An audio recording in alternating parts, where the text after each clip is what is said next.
और आप देखेंगे कि हम लगातार उस विषय के साथ, उस सब्जेक्ट के साथ बात यहाँ पर कर रहे हैं कि जो हमसे सरोकार रखते हैं। और इस कैंपस में अभी कुछ दिनों पहले दीवारों पर, कावेरी की दीवारों पर लिख देना कि दलित भारत छोड़ो, चमार भारत छोड़ो, और इस तरह की जाति सूचक गाली लिखना एक मानसिकता बन गई है कुछ लोगों की इस कैंपस में। और क्योंकि ये इसलिए आता है कि जो पावर में लोग हैं वो हमेशा चाहते हैं कि किसी ना किसी तरीके से जो उनके नीचे लोग हैं उनको दबाया जाए, और ये नए नए तरीकों के साथ, नए नए एजेंडे के साथ वो आते हैं बीच बीच में, और ये ऐसे शब्द लिख देते हैं। आज आपको आज की घटना बता रहा हूं कि स्कूल ऑफ लाइफ साइंसेज की आज एक घटना है, सुबह की बात है, 10 बजे की। एक वहां सैनिटेशन वर्कर काम कर रहा था कल के दिन, और जब उससे बोल ऐसे लैब असिस्टेंट बोलता है कि पूछा लगा दो, तो बोलता है कि हमारा वाइपर टूटा हुआ है, मैं थोड़ी देर बाद लगा दूंगा। तो उसको गाली देने लगता है। भंगी, चमार, तमाम जो शब्द हैं जो इस्तेमाल कर लेते हैं ये बहुत आसानी से, वो करता है। तो कंप्लेन भी करता है कल ही, लेकिन कल कोई सुनवाई नहीं होती है। आज वो फिर आता है और जब वो पोछा वहां लगा रहा होता है तो बोलता है कि आगे ना अपनी औकात पे, यही तुम्हारा काम। तो आज हम लोग भी गए वहां पे, उसके खिलाफ कंप्लेन भी हुआ है और कार्रवाई भी अब वहां पे शुरू हो गई है। और उसको बचाने के लिए भी कई प्रोफेसर वहां पे पहुंच गए। तो कहने का मतलब है कि इस कैंपस में कौन किस जगह पर है और इस समाज में कौन किस जगह पर है, ये जानना हमारे लिए जरूरी है। अगर हम जानेंगे तभी समाज में समता और बराबरी की बात कर पाएंगे, तभी हम बराबरी की तरफ देख भी सकेंगे। ये ज्यादा जरूरी है। तो आज इसी विषय पर कि हमें कास्ट सेंसस की जरूरत क्यों है। कास्ट सेंसस सिर्फ जातियों की संख्या नहीं बताएगा, ये भी बताएगा कि अगर वो संख्या है तो वो उस जगह पे है कि नहीं जहां पे उनको पहुंचना था, उनके पास वो रिसोर्सेज हैं कि नहीं जो उनको आगे बढ़ा सकती हैं। ये भी हमारे लिए जरूरी है और इस समाज को बढ़ाने के लिए ये जरूरी है। तो आज हमारे साथ वक्ता है जितेंद्र मीना है। आप सब जानते हैं कि हर समय संघर्ष में हमारे साथ रहे हैं, चाहे वो छात्रों की लड़ाई हो, चाहे वो टीचर्स की लड़ाई हो, चाहे समाज के दलित आदिवासी महिलाओं की लड़ाई हो। हर एक लड़ाई में वो पहली पंक्ति में अपनी आवाज के साथ दिखाई देते हैं, सुनाई देते हैं। दिल्ली विश्वविद्यालय में प्रोफेसर है, तो मैं बुलाऊंगा प्रोफेसर जितेंद्र मीना को कि आए, और दिल्ली विश्वविद्यालय में प्रोफेसर हैं तो हम चाहेंगे कि वो भी आए। और दिल्ली विश्वविद्यालय में राजनीतिक शास्त्र पढ़ाते हैं, पॉलिटिकल साइंस पढ़ाते हैं। और इसके साथ हमारे साथ इसी कैंपस में छात्र राजनीति से निकले हुए और सड़क से लेकर, कैंपस से लेकर विधानसभा तक छात्रों की आवाज, युवाओं की आवाज को उठाने वाले हमारे साथ कॉमरेड संदीप सौरभ हैं, जो पालीगंज से विधायक हैं और हर समय हमारी आवाज को बुलंद करते रहे। तो हम उनको भी बुलाएंगे। हम सबसे पहले प्रोफेसर जितेंद्र मीना को मैं चाहूंगा कि वो अपनी बात रखें इस विषय पर। बहुत बहुत शुक्रिया साथी।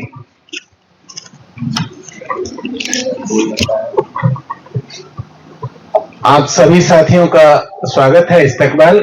और यहाँ जो आपकी भूख हड़ताल पिछले 9-10 दिनों से चल रही है, उस भूख हड़ताल में मैं अपनी सॉलिडारिटी आप सबके साथ में व्यक्त करने के लिए आया हूं, क्योंकि जिस विषय को लेकर के आज आप कैंपस के भीतर बैठे हुए हैं,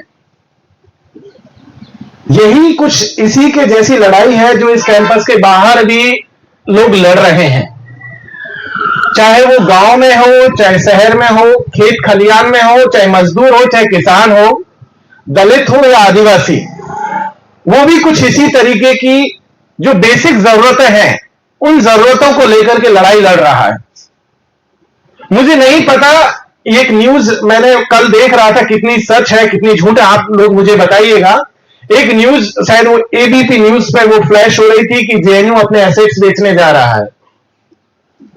अगर वो सच है, अगर उसमें रत्ती भर भी सच्चाई है, तो यह बहुत अलार्मिंग सिचुएशन है साथियों, क्योंकि कुछ इसी तरीके का नोटिस आईआईटी दिल्ली को भी दिया गया है कि वो भी उनके ऊपर जो उन्होंने अपने इंस्टीट्यूट को चलाने के लिए, आईआईटी को चलाने के लिए जो सरकार से लोन लिया था, उनकी जैसे आपकी फंड कटौती हुई, जैसे मेरी यूनिवर्सिटी में फंड कटौती हुई, कुछ इसी तरीके की फंड कटौती आईआईटीज के साथ हुई और उनको नोटिस दिया गया है कि वो अपना 120 करोड़ का जो रिटर्न, जो ब्याज और प्लस कुछ इंटरेस्ट है, वो इंटरेस्ट के साथ साथ कुछ असल जो धन है, मूलधन जो है, उसको वो वापस सरकार को पे करे और उनको नोटिस दिया गया है। हम अंदाजा लगा सकते हैं कि किस तरीके का सिचुएशन आज की तारीख में private university public funded universities में है और प्राइवेट यूनिवर्सिटीज को प्रमोट करने के लिए पूरा का पूरा खेल चल रहा है इस देश के भीतर। वो आईआईटीज हो, वो पब्लिक फंडेड एजुकेशन इंस्टीट्यूशंस, हमारा जीएनयू हो, डीयू हो, जामिया हो, या कोई भी इंस्टीट्यूशंस की बात कर लीजिए। पिछले साल इसी तरीके से डीयू के भीतर भी एक जो भारत सरकार का एक सोसाइटी रजिस्ट्रेशन एक्ट है, जिसके तहत प्राइवेट जो है एनजीओ वगैरह सोसाइटी जो रजिस्टर्ड होती है, उसी तरीके की एक सोसाइटी का दिल्ली यूनिवर्सिटी फाउंडेशन के नाम से एक रजिस्ट्रेशन कराया गया और उसके पिछले साल से शेयर बेचे जा रहे हैं, ताकि फंड जो है जगह जगह से लाया जा सके। और जो सिचुएशन आप झेल रहे हैं, कुछ इसी तरीके की सिचुएशन हम लोग भी अपने कैंपस में आने वाले दिनों में झेलने वाले हैं, आईआईटी आपके साथ में झेल रहे हैं। तो ये जो लड़ाई आप लोग लड़ रहे हैं, ये लड़ाई सिर्फ आपकी लड़ाई नहीं है, आप अपने साथ साथ देश के तमाम पब्लिक फंडेड एजुकेशन इंस्टीट्यूशंस हैं, उनकी लड़ाइयां लड़ रहे हैं। क्योंकि देश के बाकी लोग जिस कास्ट सेंसस की आज हम लोग बात करना चाहते हैं, जिसको लेकर के पूरा का पूरा डिबेट चल रहा है, हम सब लोग जानते हैं इस देश में हर एक चीज की गणनाएं हो रही है। किस प्रजाति के कितने जानवर हैं, किस तरीके के जानवर हैं, कितने फूल पौधे हैं, कितने पेड़ हैं, कितने क्या है, सब तरीके की गणनाएं हैं। लेकिन हमारे देश का एक बड़ा तबका है, सोसाइटी का एक लार्जर सेक्शन है, जिसकी गणना नहीं हो रही है, और जिसकी हो रही है उसकी भी एक्यूरेटली जनगणना के आंकड़े नहीं आ रहे हैं। और लगातार हम लोग देख रहे हैं कि पिछले 3-4 साल से पब्लिक में इस बात को लेकर के लगातार एक एजिटेशन है, लगातार लोग कह रहे हैं कि भाई हमारी गणना की जाए। सरकारों पर प्रेशर बन रहा है, पॉलिटिकल पार्टीज कुछ सपोर्ट कर रही है, कुछ खिलाफ में है, लेकिन लार्जली ज्यादातर पॉलिटिकल पार्टीज ओपनली तो कम से कम सपोर्ट में दिख रही हैं। लेकिन उसके बावजूद भी हम देख रहे हैं कि वो एग्जिस्टेंस में नहीं आ रहा है, उसे फिजिकली जो कार्रवाई होनी चाहिए वो नहीं हो रही है। और हम सब जानते हैं कि ये क्यों नहीं हो रहा है। वो इसीलिए नहीं हो रहा है ताकि, क्योंकि एक बार अगर गणना होती है, डेटा अगर आएगा, तो जाहिर सी बात है अगला सवाल होगा कि इनकी गवर्नमेंट में हिस्सेदारी कितनी है, कितने इनको शेयर मिला है। पिछले 70-75 सालों में अगर हम लोग उनके शेयर की बात करने जाएंगे तो पता चलेगा कि उनका जो ड्यू शेयर था वो उन्हें नहीं मिला, इसीलिए लिहाजा वो गणना नहीं हो पा रही है। एक एग्जाम्पल अभी पिछले दिनों आ रहे थे, हम लोग कुछ पार्लियामेंट में जो साथी है उनके थ्रू कुछ क्वेश्चंस लगा करके कुछ आंकड़े लाने की कोशिश कर रहे हैं, और उन आंकड़ों में पता चलेगा कि एसटी एससी की जो हिस्सेदारी खास करके एजुकेशन इंस्टीट्यूशंस में बनती थी, जिसे रिजर्वेशन के नाम से देना था, वो हिस्सेदारी आज तक कंप्लीट नहीं हो पाई है, वो हिस्सेदारी नहीं मिली है। अभी भी एसटी 4% के आसपास में है, और वो भी सबसे लोअर लेवल पर, एकदम इनिशियल लेवल पर, एंट्री के लेवल पर। क्योंकि जो टॉप लेयर है, उस टॉप लेयर में आज भी उसको हिस्सा नहीं मिला है, और उसको तमाम अलग अलग तरीके से उसको रोकने की कोशिश हुई है। हमने देखा पिछले दिनों एक यूपीएससी का एडवर्टीजमेंट देखा था, आप सबने भी देखा होगा, कि लैटरल एंट्री के नाम पर उन्होंने लगभग 45 वैकेंसीज को एडवर्टाइज किया था, और उसका जबरदस्त प्रतिरोध जो है हम लोगों ने देखा भी, खास करके पॉलिटिकल फ्रंट से भी आया, जो एक्टिविस्ट है उन्होंने भी किया, और खास करके वो सोशल मीडिया पे एक बड़ा मूवमेंट के शक्ल में देखा। आज उस पर एक मंत्री जी ने जो है उन्होंने एक स्टेटमेंट जारी किया है, उन्होंने यूपीएससी को चिट्ठी लिखी है, और उन्होंने कहा है कि इस एडवर्टीजमेंट को वापस लिया जाए। इस एडवर्टीजमेंट को वापस लिया जाए, क्योंकि इसमें रोस्टर को फॉलो नहीं किया गया, रिजर्वेशन पॉलिसी को फॉलो नहीं किया गया। यह तो एक चीज थी, लेकिन इसी आंदोलन का दबाव था कि उस चिट्ठी में एक और बात कही गई जो मुझे लगता है कि हमारे लिए आज से आगे की जो लड़ाई हम लोग रिजर्वेशन की लड़ेंगे उसके लिए बहुत इंपॉर्टेंट हो जाएगी। उसमें एक टर्म इस्तेमाल किया गया है कि सिंगल कैडर पोस्ट। जैसे कि हम लोग देखते हैं कि अलग अलग इंस्टीट्यूट, जैसे हमारे जेएनयू के भीतर वाइस चांसलर की जो पोजीशन है वो सिंगल पोजीशन है और उसमें कोई रिजर्वेशन नहीं है, या रजिस्ट्रार की पोजीशन है वो सिंगल पोजीशन है, उसमें कोई रिजर्वेशन नहीं है। आज नोट में कहा गया कि भविष्य में इसे ध्यान में रखा जाए कि आगे से रिजर्वेशन पॉलिसी को फॉलो किया जाए। आफ्टर 75 ईयर्स हम लोग ये देख रहे हैं, ये डेवलपमेंट, ये चीज जो संविधान के लागू होने के पहले दिन हो जानी चाहिए थी, बाद में उसको 75 साल बाद कैबिनेट नोट के जरिए, आज ये चिट्ठी के जरिए पहली बार उसको पब्लिक डोमेन में लाया गया और उसके बाद से अब ये डिबेट आगे जाएगी। लेकिन आप दूसरी तरफ देखेंगे तो पता चलेगा कि संसाधनों पे जब हिस्सेदारी की बात आती है तो चाहे आदिवासी हो, चाहे दलित हो, चाहे पिछड़ा तबका हो, उसको वो हिस्सेदारी नहीं मिली। चाहे सरकार में हिस्सेदारी की बात हो, चाहे नौकरियों में हिस्सेदारी की बात हो, चाहे संसाधनों पर हिस्सेदारी की बात हो। हम लोग देख रहे हैं पिछले लास्ट जो एनएसएसओ का डेटा आया था 2013 में आया, उसके बाद तो कोई डेटा भी नहीं आया। एनएसएसओ 2013 का डेटा यह कह रहा था कि भाई इस देश का 86% आदिवासी जो है अभी भी लैंडलेस है। इतना ही दलित तबका है जो लैंडलेस है, जिसके पास जमीनों पर कोई मालिकाना हक नहीं है, तमाम तरीके के लैंड रिफॉर्म्स के कानून आने के बावजूद और भी तमाम प्रोविजंस के आने के बावजूद। और कुछ इसी तरीके की स्थिति ओबीसी की 80% से ऊपर आबादी है इस देश में जिसके पास 0 से 2 एकड़ लैंड की ऑनरशिप है ओबीसी के भीतर।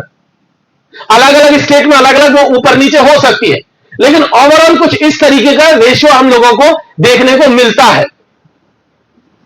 जब हम लोग कास्ट सेंसस की बात कर रहे हैं तो ये इसीलिए हमारे लिए इंपॉर्टेंट है कि ये गणना हो, और सिर्फ गणना से ही काम नहीं चलेगा।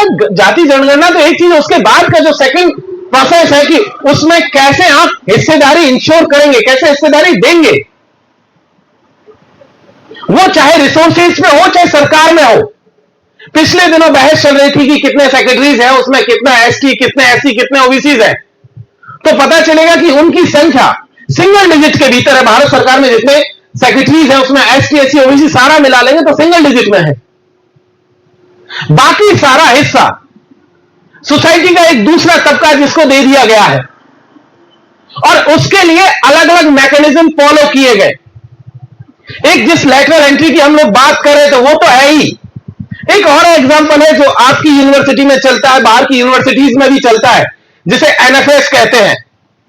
हम सब लोग वाकिफ हैं, आप सब लोग अभी ग्रेजुएशन में होंगे, कुछ साथी मास्टर्स में होंगे, कुछ एमफिल और पीएचडी कर रहे होंगे। पीएचडी के बाद हम सब लोगों को नौकरियां चाहिए, और नौकरियों के लिए जब जाएंगे तो पता चलेगा कि आपको 3 अलग अलग तरीके से, अभी मैं दिल्ली यूनिवर्सिटी का कुछ डेटा कुछ पिछले 2-3 दिन पहले एनालाइज कर रहा था, पता चला 2022 से लेकर के 2024 के मार्च के बीच में लगभग 2 साल में उन्होंने अलग अलग डिपार्टमेंट्स में लगभग 286 पोजीशंस को उन्होंने जो है एडवर्टाइज किया था, और उस 286 में से लगभग 116 पोजीशंस को उन्होंने एनएफएस किया है। 116 पोजीशंस। आप अंदाजा लगाइए कि या तो आपको इनिशियल लेवल पर, असिस्टेंट के लेवल पर, असिस्टेंट प्रोफेसर के लेवल पर ही आपको रिक्रूट नहीं होने दिया जाएगा, और अगर आप हो गए इनिशियल लेवल पर तो आपको एसोसिएट और प्रोफेसर नहीं बनने दिया जाएगा। और उसमें हवाला दिया गया जिस सिंगल कार्डर पोस्ट की जो उन्होंने स्पेशलाइजेशन और मेरिट और अलग अलग लॉजिक्स दिए, कह दिया गया कि कुछ लोग तो एलिजिबल ही नहीं है, कुछ लोगों को शॉर्टलिस्ट ही नहीं किया, क्योंकि क्राइटेरिया को इस तरीके से हाई रखा गया कि कैंडिडेट शॉर्टलिस्ट ही नहीं हुए। रोस्टर को इस तरीके से डिजाइन किया गया कि वहां पर ऐसे डिपार्टमेंट्स में जानबूझ करके पॉलिटिकली मोटिवेटेड होकर के उन्होंने ऐसी जगह रिजर्व पोजीशंस को आइडेंटिफाई कराया जहां पर उनके कैंडिडेट अवेलेबल होंगे ही नहीं। और इस साजिश के चलते हम लोग देखते हैं कि लगभग 116 पोजीशंस को जो है उन्होंने एनएफएस जो है no candidate shortlisted, no candidate applied की कैटेगरी में डाल करके उन्हें खाली छोड़ दिया गया। हमने इलाहाबाद में देखा कि किस तरीके से कॉमर्स डिपार्टमेंट में और बाकी डिपार्टमेंट्स में एनएफएस की पॉलिसी लागू की गई। हम लोग देख रहे हैं कि पीएचडी एडमिशंस में भी एनएफएस हो रहा है। तो साथियों, ये जो पूरा का पूरा प्रोसेस है, इस प्रोसेस को अगर हम समझेंगे तो ये सेंसस का होना ये बेहद इंपॉर्टेंट है। लेकिन सेंसस होने के बाद जो हमारा शेयर है उसको मिलना और भी ज्यादा जरूरी है, क्योंकि एसटी एससी के केस में तो ये कहा जाता है, और जो कि है भी, कि भाई इनकी तो सेंसस हो रही है, इनका तो हर 10 साल में गणना होता है। हालांकि ये बात अलग है कि 2011 के बाद से अभी तक नहीं हुआ, पिछले 15 साल में। लेकिन जिनकी सेंसस हुई है, क्या उनको भी उनका शेयर मिला? तो पता चला कि नहीं मिला। ज्यादातर उन्हें उनकी हिस्सेदारी नहीं मिली। इवन तमाम तरीके के दावों के बावजूद उन्हें उस सिस्टम से बाहर कर दिया गया, अलग अलग नामों से किया गया। उनके ऊपर डिफरेंट टाइप्स के असॉल्ट हो रहे हैं, अटैक्स हो रहे हैं। वो कुछ गवर्नमेंट स्पॉन्सर्ड अटैक्स हैं, कुछ बाकी ऑर्गेनाइजेशन से आते हैं, कुछ अलग अलग इंस्टीट्यूशन से आते हैं। हमने पिछले दिनों देखा कि सुप्रीम कोर्ट की तरफ से एक वर्डिक्ट आया था। उस वर्डिक्ट में कहा गया कि भाई आपके भीतर कुछ डिविजन होने चाहिए। उसके बाद कहा गया कि आपके भीतर क्रिमिनल होना चाहिए। एक तीसरा आइडिया उन्होंने और फ्लोट कर दिया मार्केट में कि क्या रिजर्वेशन सिर्फ एक ही पीढ़ी को होना चाहिए। 3 अलग अलग सवालों को उन्होंने, उनके आंसर उन्होंने करने की कोशिश की, जबकि वो सवाल थे ही नहीं जिनको पूछे गए थे।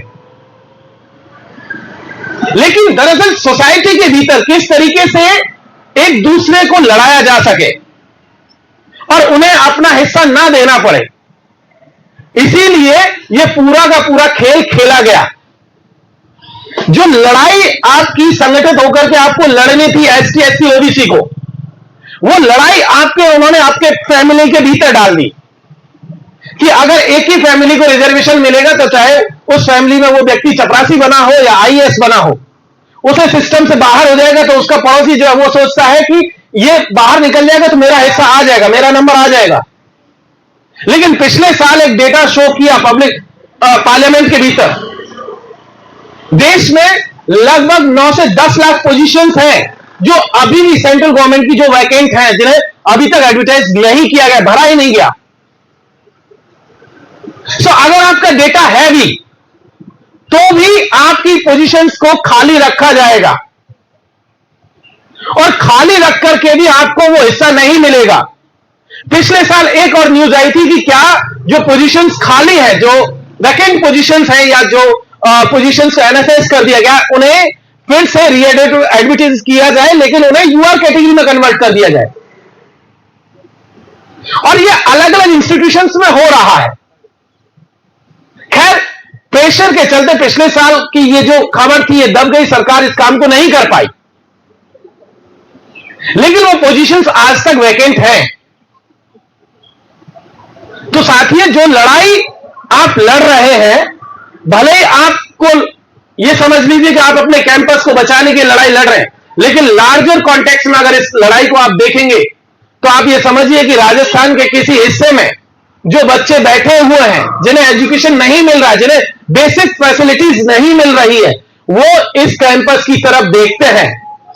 वो झारखंड, छत्तीसगढ़, बिहार और देश के किसी भी हिस्से में बैठ करके जब वो सोचते हैं कि भाई जेएनयू के भीतर पढ़ाई 1000-2000 रुपए में आपका ट्यूशन फी देकर के हो सकती है, तो उन्हें भी हिम्मत मिलती है कि क्यों ना हम भी अपने कैंपस को ऐसा बनाएं, क्यों ना हमारी सरकार पब्लिक फंडेड एजुकेशन सिस्टम जो है उसको और ज्यादा मजबूत बनाए। वो भी अपनी लड़ाइयां लड़ते हैं। जिस फेलोशिप को लेकर के आज आप बात करें कि आपकी जो एमसीएम आती है उसको इंक्रीज किया जाए, आपको मैं बता दूं पिछले 4 साल से राजस्थान के भीतर एसटी एससी के बच्चों की जो फेलोशिप है, चाहे स्कूल के लेवल पर हो चाहे कॉलेज के बच्चों की फेलोशिप हो, पिछले 4 साल से नहीं आई है। एक सिंगल पैसा नहीं आया है। वो पैसा सेंट्रल गवर्नमेंट की तरफ से जाना था, सेंट्रल गवर्नमेंट ने वो पैसा नहीं दिया, तो राज्य सरकार ने भी हाथ खड़े कर दिए। राज्य सरकार ने कह दिया कि अगर सेंट्रल गवर्नमेंट से पैसा आएगा तो मिलेगा, नहीं तो नहीं। 4 साल से राजस्थान के बच्चे, किसी भी एसटी एससी के बच्चे को उसकी फेलोशिप नहीं मिली। लिहाजा उसका लार्जर इंपैक्ट यह है कि जो बच्चे जो गरीब परिवार से आते थे, जो उस फेलोशिप के सहारे से पढ़ रहे थे, क्योंकि एक ट्रेंड ऐसा भी राजस्थान में बना हुआ था, खास करके प्राइवेट इंस्टीट्यूशंस में, कि बच्चे को फी नहीं पे करनी होती थी, बच्चे को एडमिशन मिल जाता था प्राइवेट कॉलेज में या स्कूल में, और वो जो फेलोशिप आती थी कॉलेज और प्राइवेट यूनिवर्सिटीज में कि अगर बच्चे को फी नहीं पे कर पा रहा है तो होता यह था कि साल के अंत में जब भी वो स्कॉलरशिप आती थी जो कि उससे फीस से बढ़ी हुई होती थी, तो उसे कॉलेज या यूनिवर्सिटी या इंस्टीट्यूट अपने पास पूरा का पूरा रख लेता था, लेकिन उसके बिहाफ पर वो बच्चा साल भर पढ़ लेता था। आज की तारीख में उस फेलोशिप के बंद होने से यह हुआ कि वो गरीब परिवार का वो बच्चा अब स्कूल और कॉलेज नहीं जा पा रहा, यूनिवर्सिटी नहीं जा पा रहा, उसका वो एजुकेशन छूट गया,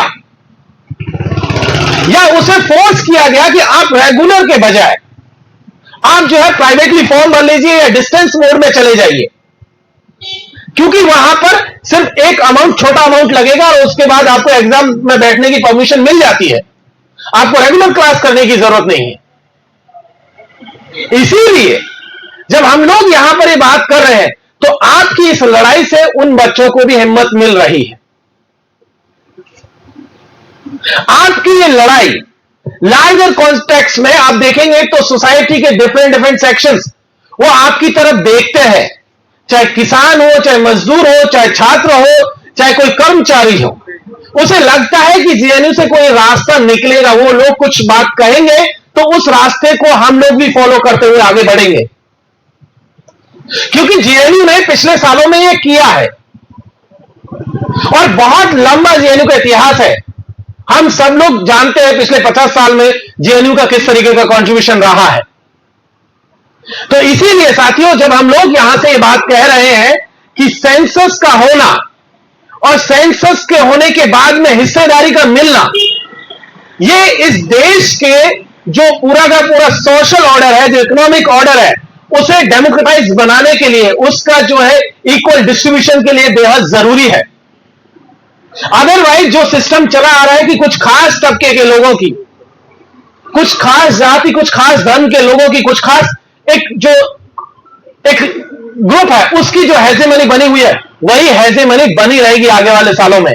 इसीलिए मैं इस आंदोलन को सॉलिडारिटी देते हुए मैं अपनी बात को खत्म करता हूं और मेरा यह कहना है बहुत क्लियरली कि कास्ट सेंसस इस देश में होना चाहिए, जिसकी जितनी हिस्सेदारी है, जिसकी जितनी आबादी है, उसे न केवल नौकरियों में बल्कि पॉलिटिक्स में भी, उसके संसाधनों में भी, चाहे वो जमीन हो, चाहे वो जंगल हो, चाहे पहाड़ हो, चाहे खदान हो, उसमें उसको उसकी जनसंख्या के अनुपात में हिस्सेदारी मिलनी चाहिए। मैं यही बात कहकर अपनी बात को समाप्त करता हूं। बहुत बहुत शुक्रिया।